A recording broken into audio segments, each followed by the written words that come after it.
Watch us fully remodel our 1930s kitchen in only 2 minutes. If you don't know us, we're Nick and Liv, and we love DIY, and this was one of the biggest projects we ever took on, and we barely had any experience when we did it. We started like every project should, with demo by removing as much as we could, and then we realized the walls were peeling off. I don't know why still to this date, but it just peeled off really satisfying. It was lots of fun. Then it was time to remove the flooring, which was made out of some linoleum, and then I decided, let's just open up this wall. It's not load bearing. I googled it, so it must be right, and that opens up some of the space. I cut out some holes in the floors in both the kitchen and the laundry room right over there to put in new plumbing, and I hired that out, but I did have to do some work in the crawl space, so we got that done and got everything nice and ready for the new floors. Then it was time for drywall. We had to remove a lot of that old lath and plaster and start putting in drywall ourselves. Now, we're not experts, and by no means are we even really that good at it. It was our first few times, but Liv and I figured it out, and we mudded as much as we could. Got it nice and smooth, but it took like 4 coats and a lot of practice, but we had some good times with it.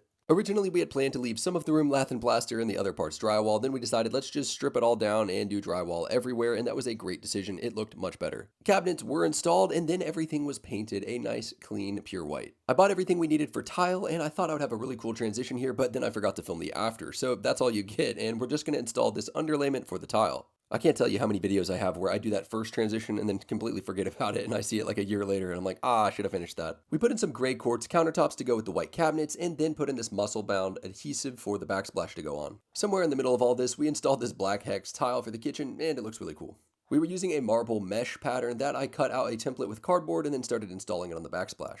It just stuck right to that double-sided tape, and then you grout it exactly like normal, and if you've never used it, it honestly makes tiling pretty easy for backsplash. I already know that using this is going to make some people mad, but we've done it on multiple different projects and never had any issues whatsoever, and it's been years and still looks great. So now it's time to get some of the detail work done, like the baseboards, blinds, put in the hardware, and of course put in the new sink and lighting. And if you can believe it, it's already been almost 2 minutes and we are done with the full kitchen. Here's what it looked like before, the original 1930s layout, and what it looks like today. Everything redone, new lights, drywall, cabinets, flooring, and we just absolutely love it. Follow for more DIY stuff like this.